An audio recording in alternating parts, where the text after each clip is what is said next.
चलिए खबरों में आगे बढ़ेंगे। बात अब बजट की कर लेते हैं। संसद में वित्त मंत्री निर्मला सीतारमण ने पेश किया बजट और बजट में मिडिल क्लास, किसान, युवा, महिलाओं पर फोकस रहा और जिसका जिक्र निर्मला सीतारमण ने भी किया। उनके तरफ से जब बजट सेशन की शुरुआत हुई तो उन्होंने कहा कि ये जो बजट है वो ज्ञान पर फोकस है, यानी कि गरीब, युवा, अन्नदाता और नारी पर। और अगर अखबारों का जिक्र करें तो देखिए तमाम अखबारों के फ्रंट पेज पर इसका जिक्र है, क्योंकि 8वीं बार निर्मला सीतारमण ने बजट पेश किया और इसी के साथ साथ मिडिल क्लास को एक बड़ी राहत दी, जिसका जिक्र तमाम अखबार में। अगर टाइम्स ऑफ इंडिया का जिक्र करें तो यहां लिखा गया हेडलाइन गुड मॉर्निंग इंडिया, और इसी के साथ जिक्र इस बात का, क्योंकि आपको याद होगा पीएम नरेंद्र मोदी ने बजट सेशन से पहले यह कहा था कि जो मां लक्ष्मी की कृपा है वो गरीबों और मिडिल क्लास पर होगी, और जब बजट पेश हुआ तो इसकी झलक हमने देखी। The finance minister has in one sweep exempted from the IT almost everyone who earns up to 12 lakh year. और इसी के साथ अगर अलग अलग अखबारों का हम यहाँ पर जिक्र करें तो करदाताओं पर करम और केंद्र सरकार ने बड़ी कर छूट देने के साथ गरीब, युवा, किसानों और महिलाओं के लिए खजाना खोला है। तमाम अखबारों में इसे लेकर जिक्र किया गया है, तो एक बड़ी राहत दी गई। और प्रीति, अगर आपके अखबारों का यहाँ जिक्र करें तो क्या कुछ है? देखिए, नवोदय टाइम्स में ये हेडलाइन दी गई है कि मिडिल क्लास के लिए मीठा बजट, क्योंकि जाहिर सी बात है मिडिल क्लास को इस बजट से काफी ज्यादा उम्मीदें थी। और जिस तरीके से टैक्स स्लैब का आपने जिक्र किया कि 12 लाख रुपए सालाना जिनकी सैलरी है उनको टैक्स नहीं देना होगा, तो ये उनके लिए एक बहुत बड़ी राहत थी। क्योंकि आप समझिए कि जो मिडिल क्लास का इंसान होता है, जो व्यक्ति होता है, वह इंतजार इस बात का करता है कि उसको टैक्स स्लैब में छूट मिले। और कल जैसे ये खबर सामने आई, हमने भी देखा रंजना की किस तरीके से न्यूज रूम में भी कल तालियां बजने लगी थी। बिल्कुल, देखिए सैलरीड क्लास के लिए 12.75 लाख तक की आमदनी पर अब नो टैक्स। और इसी के साथ और भी अखबारों का जिक्र करते हैं आकांक्षा। तो देखिए, दैनिक जागरण की अगर बात करें तो सबसे पहले फ्रंट पेज पर ही हेडलाइन में लिखा गया है कि मध्य वर्ग की बल्ले बल्ले। और जाहिर तौर पर कल का बजट पूरा जो अब उसके बाद हमने देखा केंद्रित रहा वो मिडिल क्लास पर रहा, और इसी का जिक्र हर एक अखबार के अंदर भी किया गया। वित्त मंत्री ने बजट में मिडिल क्लास के लिए बड़ा ऐलान किया। 12 लाख रुपए कमाई जिन लोगों की है, अब कोई टैक्स इस पर नहीं लगने वाला है। और जैसे ही ये ऐलान वित्त मंत्री की तरफ से किया गया, उसके बाद सोशल मीडिया पर भी वित्त मंत्री की काफी तारीफ हुई। और सबसे खास एक तस्वीर निकलकर सामने आई जब वित्त मंत्री की जहां पर सीट थी वहीं पर प्रधानमंत्री पहुंचे और उन्हें बधाई देते हुए प्रधानमंत्री नरेंद्र मोदी नजर आए इस बजट के लिए। और जाहिर तौर पर देखिए, मिडिल क्लास की हम बात करें, 85% हमारे देश में वो लोग हैं जो इस दायरे में आते हैं, यानी जिनकी सालाना इनकम 12 लाख रुपए तक है। और उनके लिए ये सबसे बड़ी खुशखबरी रही कल जब वित्त मंत्री ने इस बात का ऐलान किया, तो हर एक चेहरे पर मुस्कान नजर आई। क्योंकि मिडिल क्लास ही वो वर्ग होता है जो इस बजट को टकटकी लगाकर देखता है। और कल एक बहुत बड़ा तोहफा वित्त मंत्री की तरफ से दिया गया जब उन्होंने बजट का यहां पर ऐलान किया। वैश्विक आर्थिक अनिश्चितताओं से उभरी चिंता और साथ साथ विकास की गति में थोड़ी सुस्ती का सामना करने के लिए जो भी कुछ तत्कालिक रूप से जरूरत थी, उसकी पूर्ति वित्त मंत्री निर्मला सीतारमण ने नरेंद्र मोदी सरकार के तीसरे कार्यकाल के पहले पूर्ण बजट में अब कर दी है। कल न सिर्फ मिडिल क्लास, देखिए जो सैलरीड क्लास पर्सन है, जिनकी हम लगातार बात कर रहे हैं, जिनकी इनकम 12 लाख तक है, सिर्फ उन्हीं को गिफ्ट नहीं दिया गया पलक। कल जो बड़े तबके हैं, जैसे कृषि है, जैसे युवा है, महिलाएं हैं, उनको साधने की भी कल कोशिश रही। अगर हम बात करें कृषि की, तो कृषि के क्षेत्र में भी कई सारी योजनाएं हुई, जिसमें दलहन में आत्मनिर्भरता हासिल करने के लिए 6 साल तक मिशन मोड में काम होगा। इसका जिक्र कल वित्त मंत्री की तरफ से किया गया। इसके अलावा असम में नाम रूप से 12 लाख मीट्रिक टन की सालाना क्षमता का यूरिया कारखाना लगेगा, तो अपने आप में एक बड़ी सौगात ये भी हो गई। इसके अलावा पीएम धन योजना की घोषणा की गई। इसके तहत कम उपज वाले जो किसान हैं, ऐसे 100 जिलों में उन्नत बीज भंडारण से लेकर सिंचाई तक की व्यवस्था की जाएगी। और असम में यूरिया कारखाना, इसमें एक बड़ा पॉइंट उभर कर सामने आया। इसके अलावा अगर हम बात करें रेलवे की, तो रेलवे में भी रफ्तार वाली ट्रेन पर फोकस रहा और इसमें आम लोगों के लिए अमृत भारत के साथ 17,000 से ज्यादा जनरल कोच की बात कही गई।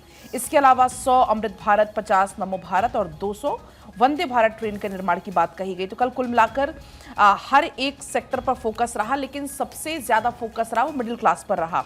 अगर अमर उजाला की बात करें तो अमर उजाला में यह हेडलाइन भी दी गई है कि मध्य वर्ग का महाकुंभ। ये हेडलाइन इसमें दी गई है। 12 लाख कमाओ, टैक्स आपका जीरो होगा। वेतन भोगियों की जो आय है उस पर कोई असर इसमें नहीं पड़ेगा। साथ ही इसमें यह भी कहा गया वित्त मंत्री की तरफ से कि नई कर व्यवस्था में 12 लाख रुपए जो कमाता है उन करदाताओं को टैक्स में 80,000 तक का लाभ मिलने वाला है। 18 लाख रुपए जो कमाता है उस व्यक्ति को टैक्स में 70,000 रुपए का फायदा मिलेगा, जो मौजूदा दरों के हिसाब से कर देरी का लगभग 30% है। तो देखिए, बजट में मिडिल क्लास के लिए बड़ा ऐलान किया गया। 12 लाख तक की आय पर कोई टैक्स नहीं, जैसे कि लगातार हम आपको बता रहे हैं। 12 से 16 लाख तक अगर आपकी सैलरी है तो आपको 15% टैक्स देना होगा। 16 से 20 लाख तक अगर आपकी सैलरी है तो आपको 20% टैक्स देना होगा। इसके अलावा आपको ये भी बता दें कि रेमिटेंस पर लगने वाले टीसीएस की सीमा 10 लाख तक की गई है। इसके अलावा 2 से 4 साल पुराना आईटीआर भी आप भर सकेंगे। 6 लाख तक के किराए पर कोई टीडीएस नहीं देना होगा। इसके अलावा टीडीएस, टीसीएस में छूट से महंगाई से राहत मिलेगी। एनपीएस की बात करें तो एनपीएस वात्सल्य खातों से पैसा निकालने की सीमा भी बढ़ाई गई है। इसके अलावा सीनियर सिटीजन के लिए बजट पर अगर बात करें तो ब्याज पर टैक्स में छूट दी गई है, ये ऐलान बजट में रहा। इसके अलावा ब्याज पर टैक्स में छूट 50,000 से 1 लाख तक की गई है। टीडीएस के प्रावधान गैर पैन मामलों पर लागू नहीं होंगे। इसके अलावा 4 साल तक अपडेटेड रिटर्न भर सकेंगे, जैसे कि अभी जानकारी हमने आपको ऊपर दी। टीडीएस की सीमा बढ़ाकर 10 लाख तक की गई है। इनकम टैक्स पर सरकार का ये बड़ा ऐलान आपको बता रहे हैं, और किस तरीके से जो इनकम टैक्स है उसमें मध्यम वर्ग का पूरा ध्यान रखा गया है। टीसीएस, टीडीएस में कमी की जाएगी। आईटीआर भरने में भी अब आसानी होगी, क्योंकि ये बड़े बदलाव कल किए गए हैं। और एक आप ये कह सकते हैं कि जो मिडिल क्लास है उसको ध्यान में रखते हुए ये बड़े ऐलान कल हुए। तो देखिए, इनकम टैक्स पर लगातार इससे पहले भी जिक्र किया जा रहा था कि कोई बड़ा ऐलान हो सकता है, और बीते दिन जब बजट पेश हुआ तो कुछ ऐसा ही हुआ। वित्त मंत्री का बड़ा ऐलान कि अगले हफ्ते आएगा नया इनकम टैक्स बिल, और नए बिल का स्लैब से लेना देना नहीं। नया बिल का मतलब जो है वो प्रोसेस में बदलाव है। नए बिल से टैक्स सिस्टम बदलेगा, तो इसका भी जिक्र कल किया गया। और इसी के साथ साथ हम लगातार जिक्र करें कि किस तरह से मिडिल क्लास को यहाँ पर एक बड़ी राहत मिली है। इसी के साथ साथ गरीब, युवा, महिलाओं पर भी फोकस किया गया। जनता की जेब में ज्यादा पैसा बचेगा, ये निर्मला सीतारमण का बीते दिन स्टेटमेंट रहा। तमाम बातों का जिक्र उनकी तरफ से किया गया। कहा गया, वित्त मंत्री ने कहा कि मध्यम वर्ग को लाभ पहुंचाने के लिए दरें कम की गई है। और आप देखिए कि इससे पहले भी जब रिपोर्ट सामने आई थी तो ये इसका जिक्र था कि महंगाई लगातार बढ़ रही है, तो मार्केट को किस तरह से बूस्ट मिले, कंजम्पशन किस तरह से हो, इसी के साथ साथ ग्रोथ किस तरह से हो, तो इस पर फोकस रहेगा। और पहले से कयास लगाए जा रहे थे कि मिडिल क्लास लोगों के लिए कुछ ऐलान हो सकता है, क्योंकि आपने इससे पहले जब आर्थिक सर्वेक्षण रिपोर्ट पेश किया गया उसमें भी इसका जिक्र था। और कल बीते दिन जब बजट पेश होता है तो ये एक बड़ी राहत मध्यम वर्ग को मिलती है। तो देखिए, मिडिल क्लास के साथ साथ आपको बताएं कि बजट 2025 में किसानों के लिए सरकार का पिटारा खुला। किसानों के लिए प्रधानमंत्री धन धान्य योजना का ऐलान किया गया। किसान क्रेडिट कार्ड पर कर्ज की लिमिट 3 लाख से बढ़ाकर 5 लाख की गई।